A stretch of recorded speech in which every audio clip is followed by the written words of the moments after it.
Caroline Hyde. This is the best of Bloomberg Technology, where we bring you all our top interviews from this week in tech.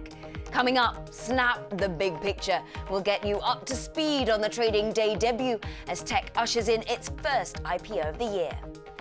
Plus, Kalanick gets his close-up and it's not a good look. How the Uber CEO was caught on tape in a video handed over to Bloomberg. And we head to Barcelona in the annual Mobile World Congress. What the new FCC head, Ajit Pai, has to say about net neutrality changes ahead. First, to our lead. Snap wrapped up its first day of trading Thursday on the New York Stock Exchange. Shares closed up 44% from its listing price, and it reached a high of just over $26 before closing at $24.48. The maker of the disappearing photo app ended a long tech IPO drought, so will its debut open the pipeline for other companies? We caught up with Bloomberg's IPO reporter Alex Barinka and Bloomberg Technology reporter Sarah Fryer, who covers Snap. It seems like the sweet spot. If you think about the range, a typical IPO, you'd like to see 20 to 30%. This one was gonna have a bit more buzz baked in. If you look at Twitter, it was 70+% on day one.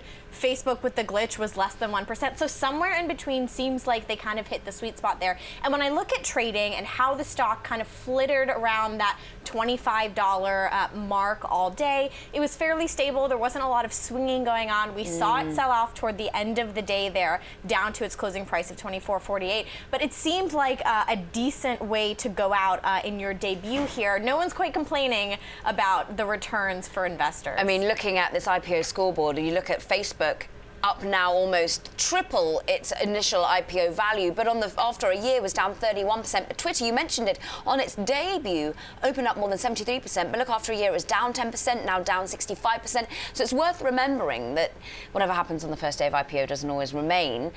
Sarah, talk us through the managing of expectations and indeed perhaps where the roadshow wasn't all smooth. There were some bumps they had to iron over, many questioning the user growth.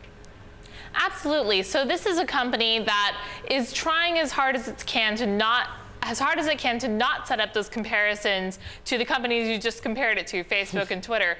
This is a company that doesn't want to be judged on its user growth, but it's going to be judged on its user growth because that's a metric that slowed in the fourth quarter. And if you don't have the users, you can't make the money off the ads. But Snap's argument is that the user engagement on its app is just so immersive and so frequent that it kind of doesn't matter the quantity so much as the quality. Yeah, we're 18 times being logged into the app, I think, a day. I mean, that's pretty amazing statistics. Alex, you and I were down on the New York Stock Exchange. It was a buzz, a frenzy. Goldman Sachs had their role cut out for them. They were being stabilization for the entire trade, and they took their time over it, didn't they? They did. They did take their time, and that's kind of what they're known for. And what I can tell you now is that you saw Bobby and Evan ring the bell. We were both there for that. I disappeared a little bit, chasing them down because they actually went over to Goldman to watch the first trade happen. So the execs had to get there. They had to kind of work through that. And the shares finally started trading at, $11.19. So you can see that gap between the 9:30 open there. And it was so important for them to find this sweet spot where they thought that the shares would trade at to get this nice pop. You saw them price at $17 a share, even though our sources say the deal was 10 times oversubscribed. So there is some kind of read-through that they maybe could have priced it a little higher. But if you think about the company's impetus for pricing it at 17 instead of making, let's say, $200 million more at $18 a share, doing that kind of rewards the shareholders who are willing to take a bet on them at the listing day and say, look, we'll give you a little bit extra wiggle room for your returns. And even though we're not taking so much money off the table, it's $200 million, so we can kind of ease our way through that in trading going forward. Sarah, you're out there in Silicon Valley. The quick question, and so much hope was riding on the success of this particular IPO and how it trades in the next few days, weeks, months, years, is because there's plenty of other companies sat there waiting to enter the public market. How do you think it's been digested in Silicon Valley by the investor base and by other startups?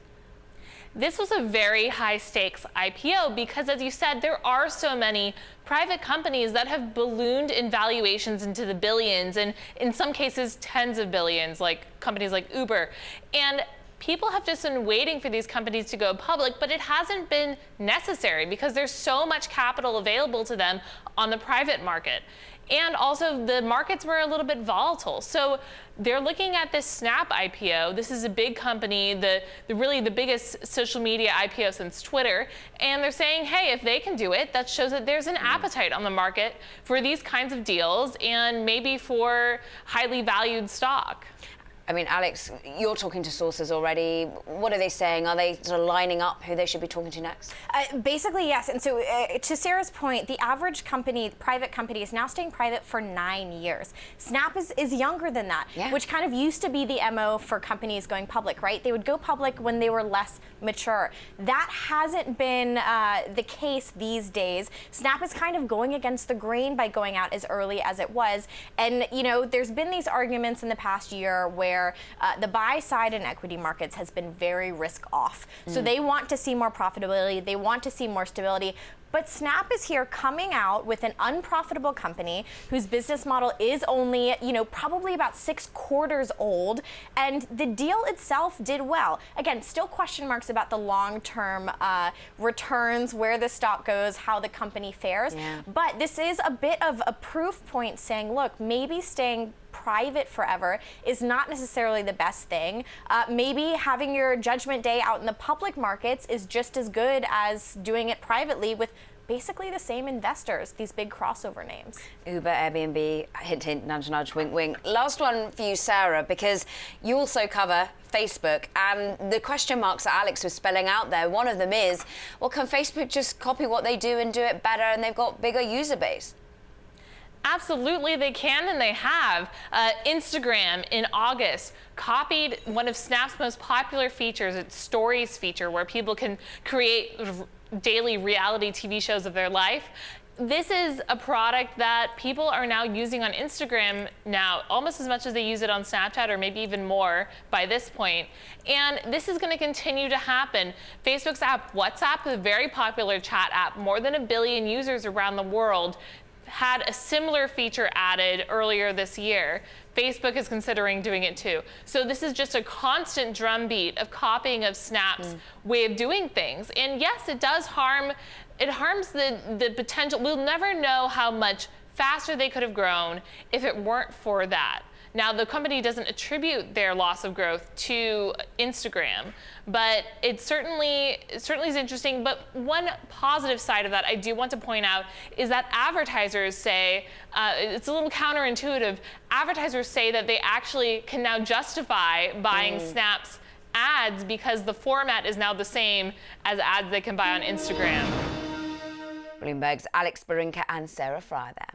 Still ahead, we'll stay on the story of the week and catch up with one of the very first investors in Snap, Jeremy Liu, partner at Lightspeed Venture Partners. And New York Stock Exchange President Tom Farley discussed Snap's trading debut. Take a listen. This is Bloomberg. I take great comfort that the stock opened at 24, and it's trading smoothly right around that number. That's exactly what you want on the first day, especially of a large IPO.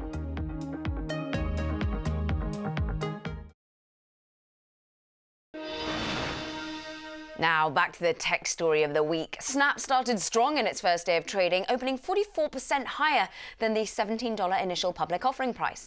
A number of Silicon Valley venture capital firms will make a small fortune from their investments, especially Lightspeed Venture Partners, one of the largest outside investors in Snap. The firm is now set to reap more than $1 billion from what began as a mere $485,000 investment. Now, we caught up with the very first investor in the company, Lightspeed Venture Partner Jeremy Liu, and asked, well, what made Snap such an attractive investment? Take a listen. Well, you know, when we met Evan and Bobby and we heard about their vision, they talked about how there was something missing from social media, how it had become almost like a highlight reel for your life, where it was creating this sort of performance anxiety for people. Unless they were looking pretty or perfect, they weren't putting themselves on social media. And that meant that instead of people being able to see the full 360 degrees of people's lives, they were just getting this tiny little sliver. And what Snapchat did by making delete a default was to bring back the spontaneity and emotion and authenticity of communication that people have always had with their close friends. I mean, it was quite amazing. You then committed to 2 subsequent rounds, more than $8 million. What did you see in terms of the growth? What potential that now the market is questioning? do you still see in terms of the growth trajectory? Well, you know, when we first met the company, they had less than 100,000 daily active users. And most recently, it's up to 158 million daily active users. So it's certainly grown a great deal. But what we saw at the time was this amazing engagement. People were using the app many days a week and many times a day. And that's just continued to be the case. So today, people are opening the app 18 times a day. And when you see that, it's become a daily habit for people. And when you can become a habit like that, you can build really interesting and powerful companies. But many are now feeling that the growth has fallen below 50% in the last quarter of last year. Is that something that you think will re-accelerate, or does it not need to? You know, I think when you become part of popular culture and when you see that user base aging up, so it started off with mostly young women when we invested, mostly teenage women, teenage girls, I suppose. But today you see that that is being spreading to you know, people in their 20s and in their 30s and even beyond. And as you see that broadening, you can gain a lot of confidence. What about geographically speaking? Because they've committed to the developed world only. They say you need high-speed, powerful phones. Where else other than the United States? We're almost hitting saturation point when you look at the US. Do you think there's more room to grow within the United States, but where also geographically? If you think about the places that have high-speed internet connections today, it's the US, North America, which has about, I think it's about 70 million of the daily active users. Europe is also very big. And then rest of the world encompasses some of the parts of Asia that have more developed, you know, telecom, parts of the Middle East, and some other areas as well. Do they need to expand past just Gen X, millennial? Do they need to lure the parents of Snapchatters? Well, you know, if you take a look at Norway, it was interesting. Back in, I think it was probably the fall of 2012, Snapchat hit the top 3 in the App Store for Norway, and that was the one place that it got big faster than the US. And there you see it being used by people all across the spectrum in terms of age and gender, and it's really become embedded in the society. And so that gives you confidence that there's existence proof that this can be something that becomes used broadly by everybody. And what about hardware? How much does that become an important factor to the business? Well, spectacles are fun. I was actually just wearing them this weekend. I went skiing with my kids, and it was just the perfect way to be in the moment and to capture some of those memories without having it being intermediated with a phone between you and the experience that you're having. And so it's been a terrific experience. I mean, Jeremy, I have to ask you, because there's been a lot of reporting about your own relationship with Evan Spiegel and Bobby Murphy. How is your relationship now with the business? Because it's felt that potentially some of the lack of shareholder control of Snap since it listed was in part because of some arduous, onerous points of view that you put on as a seed investor. Do you agree with that coverage? You know, over the course of 5 years, there's going to be some points of friction in any relationship. And what's more important than that is whether or not you can work through it amicably and find a common solution that everyone feels good about, so you can work towards a common goal. And we did that with Snapchat, and I think today, while the IPO is certainly not the end goal, it's an important milestone for the company and one that I think is worth celebrating. Do you think that the restrictions you put in place as a seed investor were onerous, or is it just what comes as part of being an investor when you're a venture capitalist and going into these very young companies?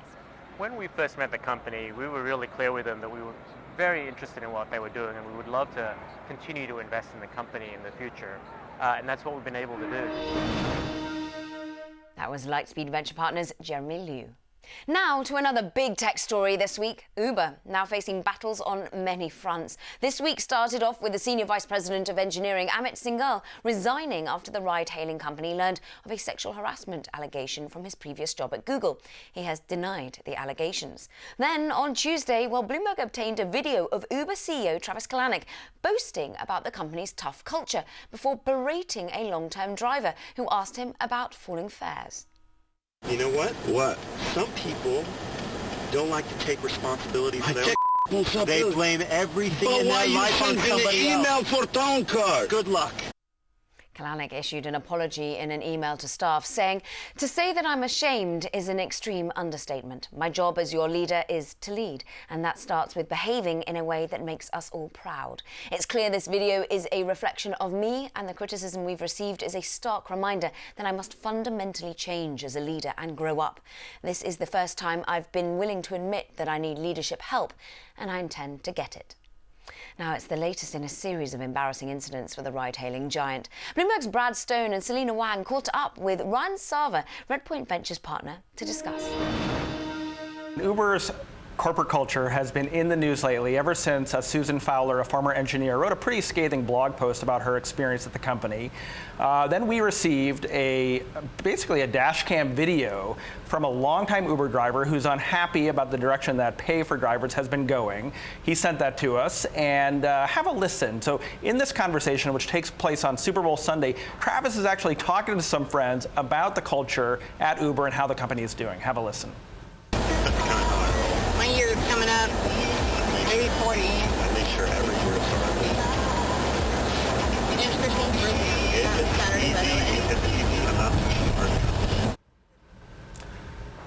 So Ryan, you've had to counsel many a CEO and a founder through through these unflattering moments. What do you tell them when they're in the kind of vortex of bad news like Uber is right now? Yeah, I mean, I think it's true for any company. Like any crisis that happens, it's about truth seeking. How do you try and get to the root of what's going on and know that most of the infrastructure in the company around you is there to try and hold bad information away from you? So you have to be actively and aggressively looking for that truth and then trying to figure out how to solve it quickly and communicate as clearly as possible.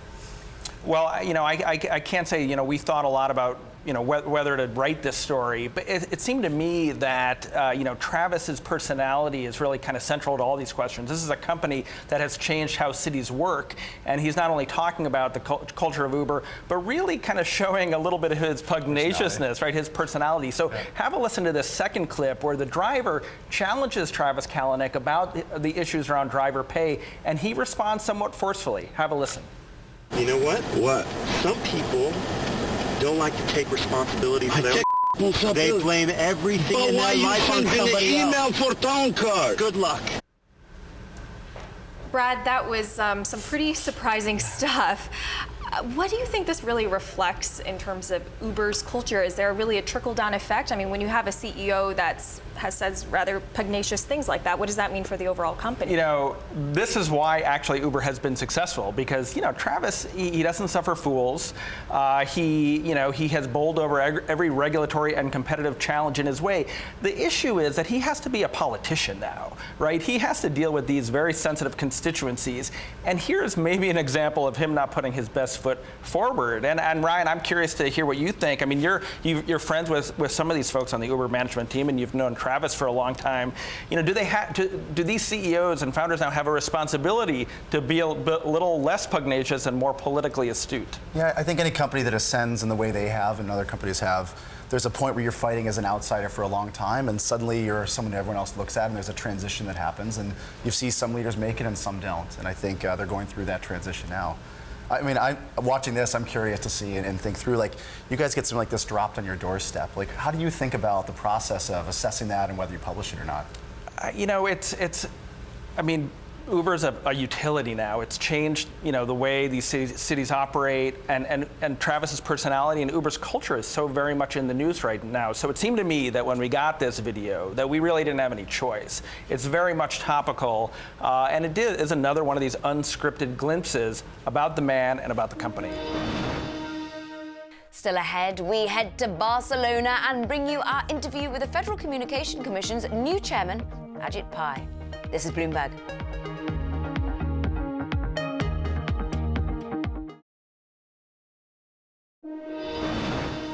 Now to Barcelona, where we reported live this week from the annual Mobile World Congress. And it wasn't just tech leaders in attendance, regulators were there too, including the Federal Communication Commission's new chairman, Ajit Pai.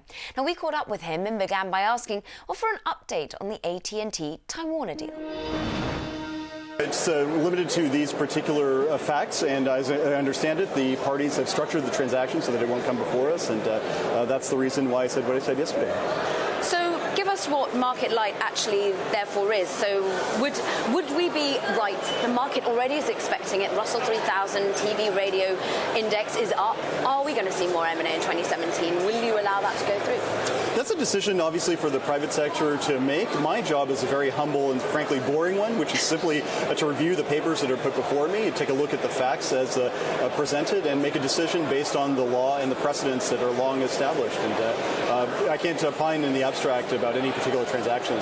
We spoke with Tom Wheeler, of course, your predecessor at the FCC as chair, and he was very much of the view that 4 players in the mobile space in the United States was what was needed for a competitive market. But you say at the moment it is extremely competitive, but I wonder whether 3 players would be enough. I can't say in the abstract what the optimal market structure is. What I do know is that the current wireless marketplace in the United States is extremely competitive. Recently, for example, after the FCC stopped its investigation of free data offerings, every single one, all 4 of the national wireless carriers in the United States announced unlimited data plans. That's a good thing for consumers. So in the context of any transaction, our focus is always going to be what's in the public interest. And if it is in the public interest, then we would be more favorably inclined to approve a deal. If we were to see T-Mobile US team with Sprint, would that still allow for a competitive space? So points we're trying, but unfortunately I can't opine in the absence of particular papers that present the facts before me. And already you've moved to roll back some of the privacy rules that are surrounding broadband at the moment. This, of course, being where customers would have to opt in into certain internet service providers for them to use their data, and you're wanting to scrap that. The question is this going bigger? Are we going to see you completely roll back net neutrality? Would the Title II protection no longer be enforced?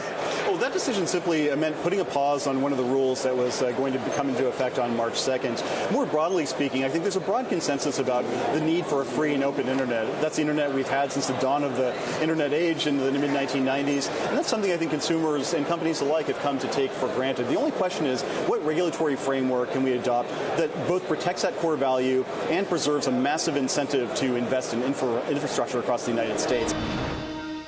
And speaking of regulation, well, Europe's top tech execs were making the case for less regulation on the continent. That was while at the Mobile World Congress. Tim Höttges is the CEO of Europe's biggest phone company by market value, Deutsche Telekom. And he called for an easement in the transition to a 5th generation of wireless services that would spur growth. Take a listen to our conversation. For me, it's more important that, across the globe, for this global connected industries, we are connecting the people across the globe. We need the same standards in all our markets where we operate. It cannot be that we have 28 regulations here in Europe, that we have a US. I want to have a harmonized, a standardized one. The US is a very liberal market in its way, so it is much better to operate there. I think it's easier for the networks to get built. So I think the US model is a good model for the world. What about M&A in Europe? Because Margaret Vestager has pushed back against some M&A that has been happening across continents. How much is that a frustration? Do you feel that consolidation is needed in Europe more? Look, in Europe you will find consumer prices which are significantly lower than in other markets in the world because of this huge competition which we have. In most of the markets we have 4 mobile operators. And if you're trying now to create, let's say, the power for building other networks and to build synergies in the network, we are not allowed to do so. So it's a quite difficult ecosystem, and I think if we would be enabled to consolidate more in the European market, there would be another reignition of investments for our industry. Now coming up, Snap shares soared during its trading debut, but the company still has to address slower user growth. We'll dive into the metrics next. And if you like Bloomberg News, check us out on the radio. You can now listen on the Bloomberg Radio app, Bloomberg.com, and in the US on Sirius XM. This is Bloomberg.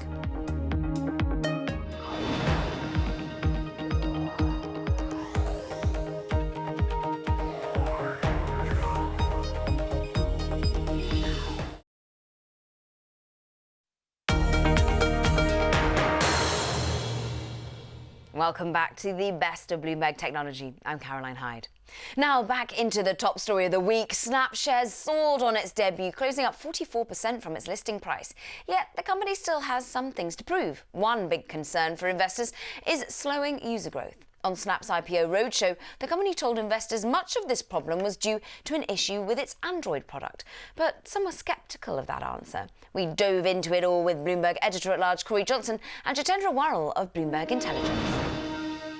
I mean, fundamentally, for this company, for this business to grow into the valuation it's at right now, it's going to have to be a better business. It's priced as if a lot of things are going to work, but when I looked, through the SEC filings, through the S1 statement, the amended S1 statements, one of the biggest issues was this rapid decline in user growth, and we've discussed it a little bit. But they've certainly acquired a lot of users, and these are rabid users, and they like to talk about the engagement, how much time users spend on the service, perhaps in part because the size of the user base isn't actually huge yet, right? It's half of Twitter's, it's a fraction of what Facebook's looking at.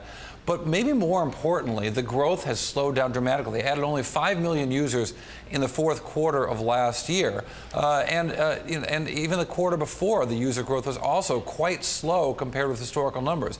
In fact, going into the few quarters before that, there was an acceleration in growth rate. Yeah. Then the growth rate fell off dramatically. And that happens, it coincides exactly with the launch of Instagram stories. And that, to me, is the most disconcerting thing. The suggestion out there is, despite the really cool filters and other things that Snapchat has unique to Snapchat, Instagram's eating their lunch when it comes to doing this sort of storytelling on the mobile app. And you can see it, I think, in the user growth numbers. Yeah, the copycat is a key concern. Looking at the Bloomberg, already deep diving into the analyst recommendations that we have on the Bloomberg for Snap, we have only three, but still 2 of them are sell, 1 of them is a hold, not a single buy. And in fact, Pivotal Research saying this share could drop all the way down to $10. Jitendra, give us what the opportunities are for scale, though, because you've highlighted that, yes, analysts, we have seen the revenue perhaps grow, but perhaps the overall increase in user base slowing, but there is still potential for it to exceed its current form. So if you actually look at their user growth issue, right, I mean, they're blaming it on the Android performance issues, but if you split it by geography, what you'll notice is the rest of the world, not Europe and not North America, is what showed the slowdown. So they just have to show over the next 2 quarters that they can be resilient, like in the face of increasing competition from Instagram, like Corey mentioned. If they whiff that numbers, I mean, there's a serious problem here. Jitendra, do you think that what are the opportunities for growth, particularly outside of the age range, Gen X, millennials? People are now talking that parents are busy Snapchatting. Is that really the case? Will they look outside of the current age group?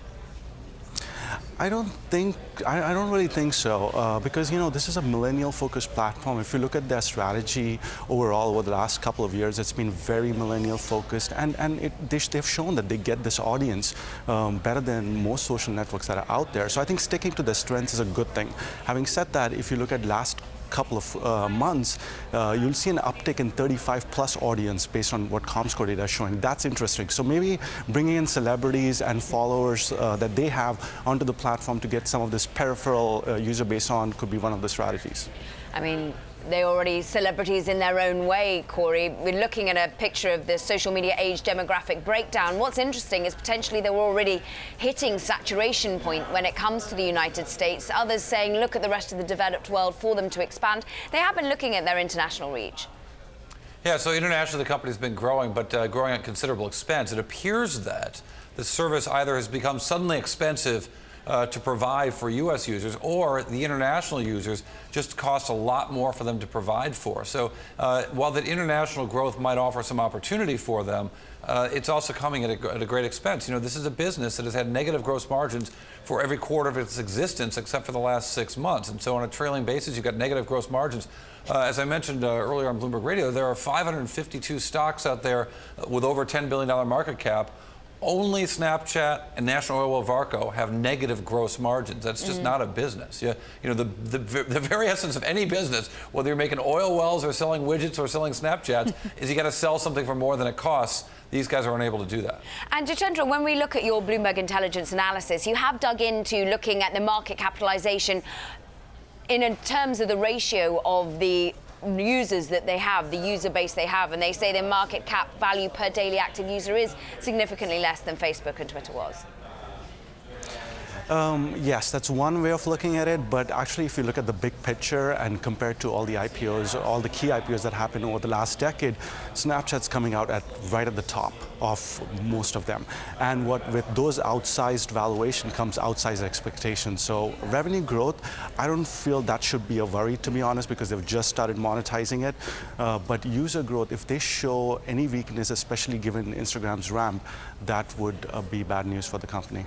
Jitendra, it's interesting. We just had Sarah Fryer on saying that actually it's a bit like when Apple went into music streaming. Spotify's own business model was sort of vindicated to a certain extent. Do we think the fact that perhaps Facebook is doing everything they can to copy Snap because they couldn't buy it, does that actually vindicate it to advertisers that this is where you want to be actually splashing your cash? Yeah, see, that's why it's a wait-and-see story, right? Like, initially, you'll have the experimental budgets that advertisers spend on everybody but Google and Facebook distributed to Snapchat as well, and that's where their revenue growth initially will come from. But longer term, if they prove that they can hold the engagement among this core millennial group that they have, and they continue to make it easier for marketeers to advertise on their platform, then their revenue can scale. So it's really a show-me story at this point. Bloomberg editor-at-large Corey Johnson and Jitendra Worrell of Bloomberg Intelligence there. And a quick update on Yahoo. This week, the company filed its 10K. That's an annual report required by the SEC, measuring a company's financial health. Now, a few highlights for you. Ronald Bell resigned as the company's general counsel. Also, CEO Marissa Mayer offered to forego her annual equity award and bonus, given that the 2014 security breach occurred during her tenure.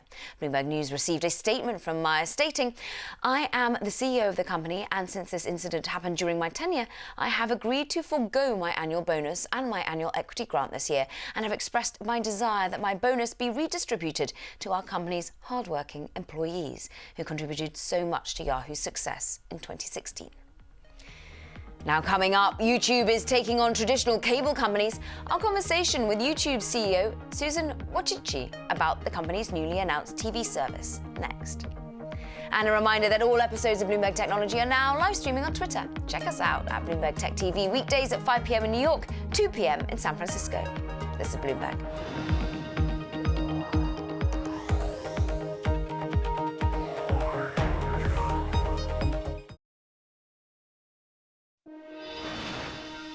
An update from Amazon after a massive internet outage in the US earlier this week. The company says human error at its cloud business caused those sweeping internet outages that lasted hours on Tuesday. It cites efforts to fix a billing system bug for the prolonged disruptions. Amazon says an employee accidentally switched off more service than intended, causing errors that cascaded through the S3 service.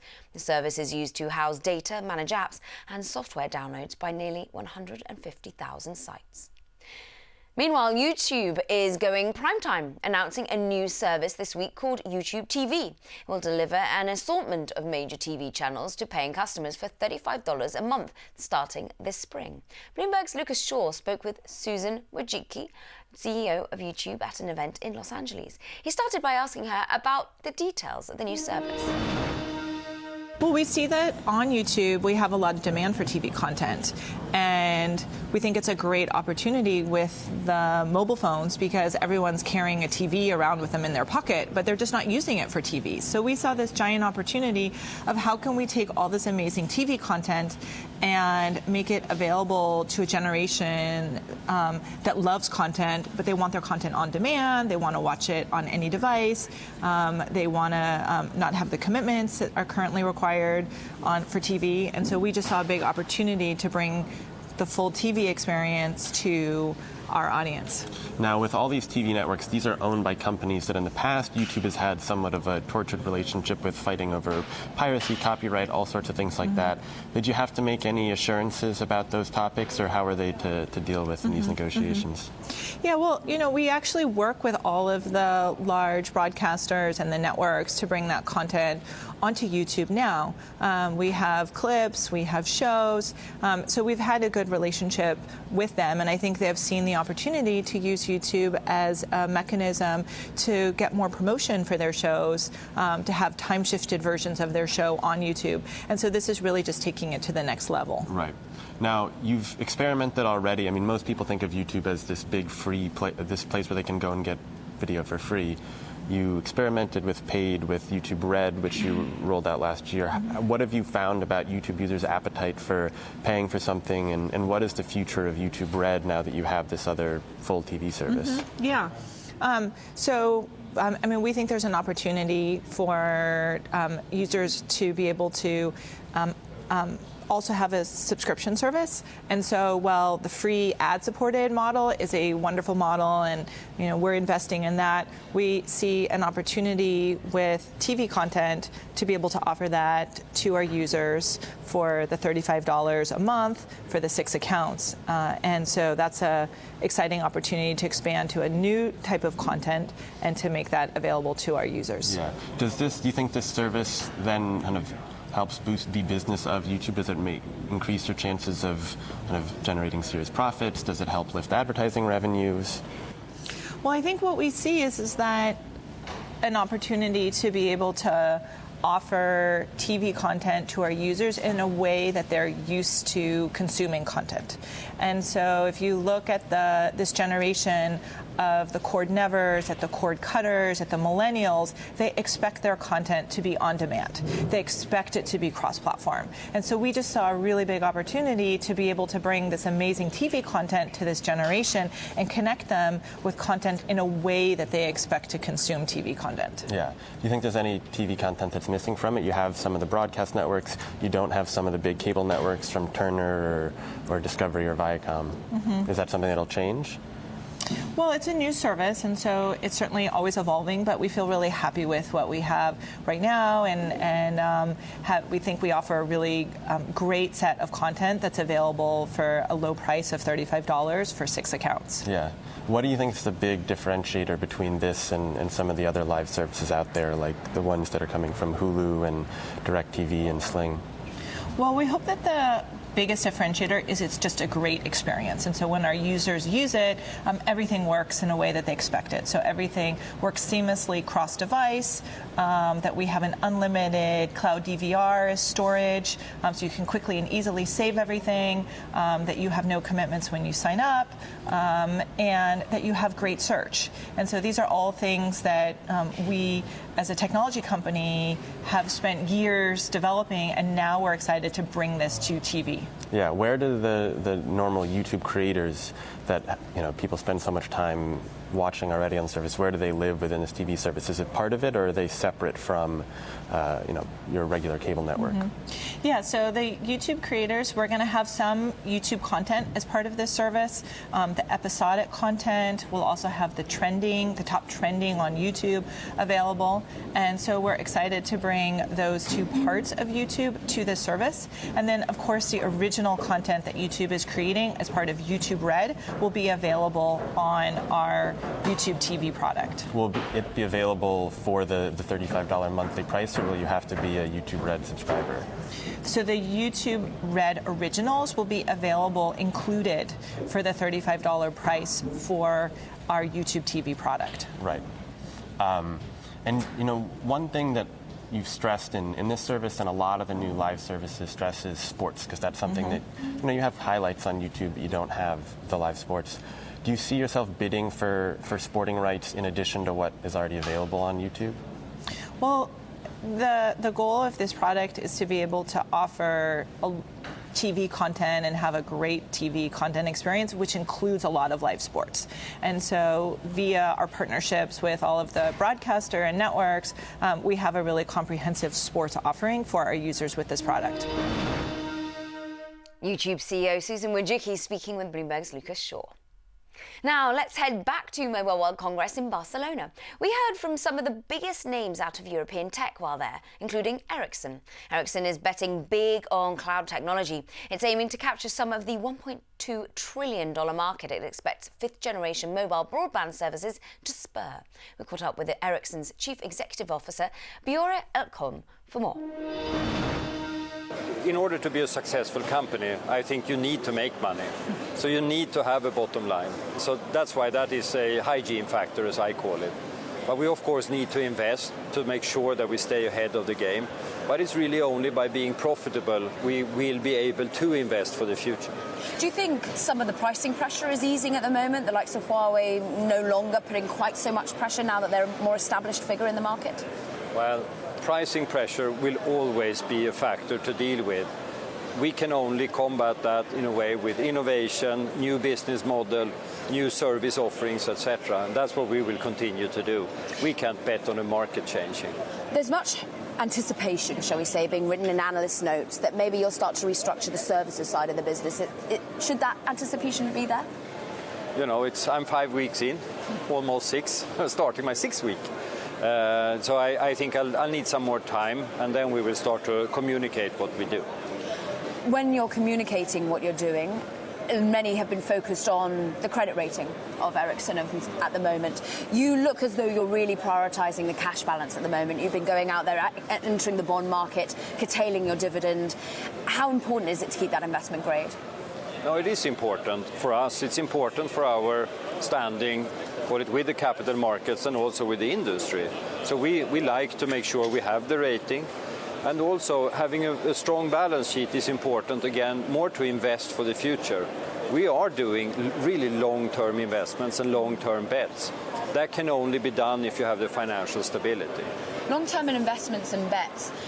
I'm going to dig in a little bit more into the potentially partnerships, because there's been looking at some of your lower margin areas of the business. Is this a time that you could be working alongside and with other companies rather than standalone basis? I think we will always work in partnerships with companies. You know, we have a partnership with Cisco, for example, but you will also see that we evolve our partnerships into new areas, like we're doing with Scania. We display a truck in here. So we will see, I think, in the new world, in the future world, it will be much more about ecosystems and partnerships and collaborations, and that's where we are going to be.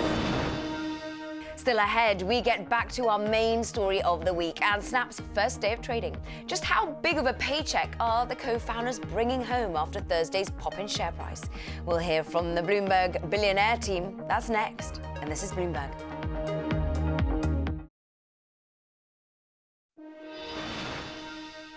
A stock we're watching, Apple hit an all-time high this week after BTIG published a bullish report on the iPhone maker. BTIG analyst Walter Piecyk joined Bloomberg Daybreak Americas. That was on Wednesday, and reiterated his buy rating and raised price target on Apple. There's a lot of anticipation building up for this new phone in September. There's maybe a difference where we haven't had a substantial difference since the 6 and the 6S came out. So it seems like the multiple can continue to creep up a little bit more, and if you look at a year and you look at 2018 earnings with growth, if they can deliver mid-single-digit growth, you can get more run out of this stock. And another stock on the move this week, of course, it was Snap. The company's public offering added over $1.5 billion to the founders' fortunes. Investor appetite for shares propelled Evan Spiegel and Bobby Murphy up more than 150 places on the Bloomberg Billionaire Index. Tom Metcalf of Bloomberg News joined us with more. If you look back at the course of their fortunes, they were like nowhere in 2011, 2012. All of a sudden, 2014, you get this $10 billion valuation of Snap. And now I think it closed at like $28 billion today. So it's one of the all-time fantastic growth stories. It's just whether it's going to continue or not. And now perhaps their cash is a little bit more liquid. We'll see how much they start spending.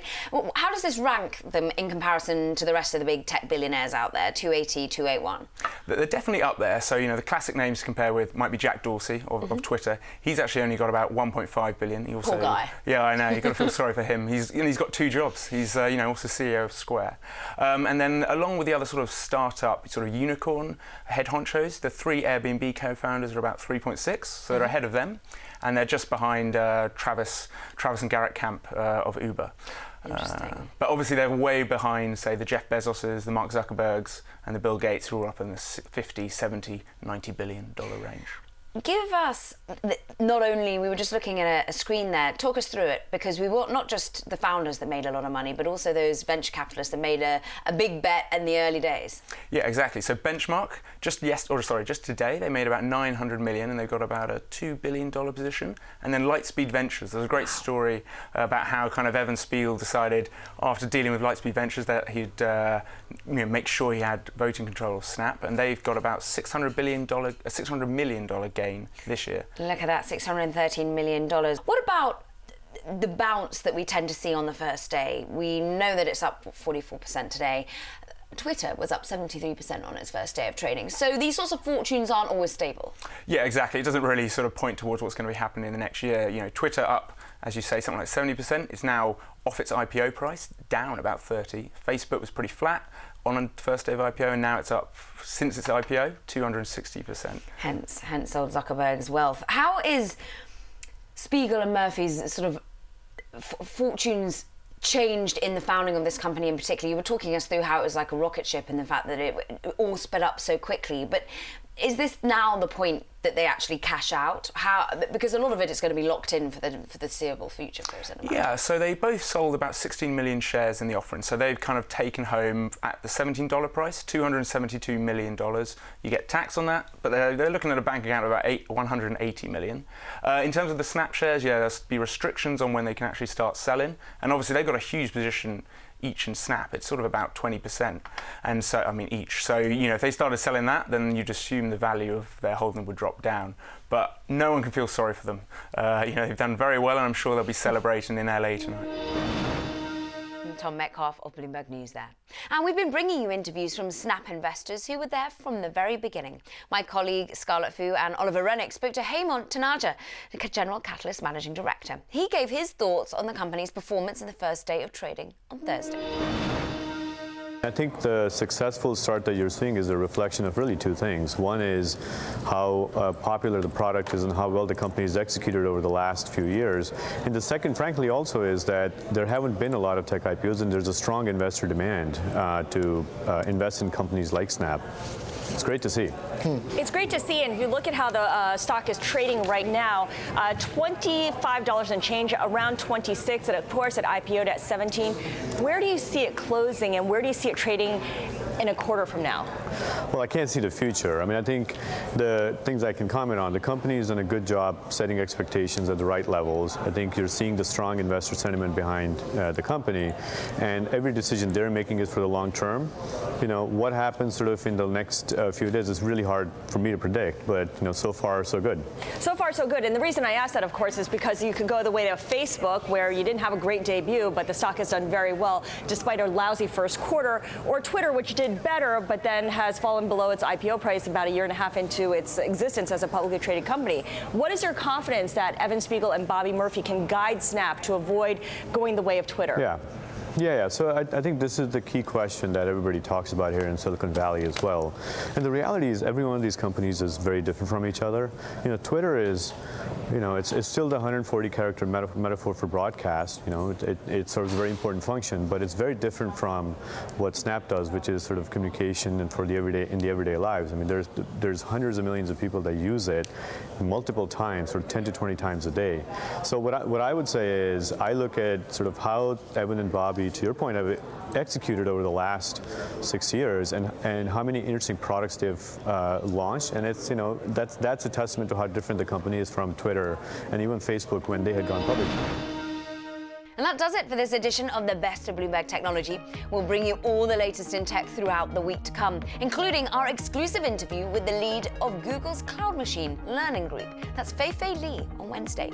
Tune in each day at 5 p.m. New York, 2 p.m. San Francisco, and 6 a.m. in Hong Kong. Remember, all episodes of Bloomberg Technology are now live streaming on Twitter as well. Check us out at Bloomberg Tech TV weekdays. That's all for now. This is Bloomberg.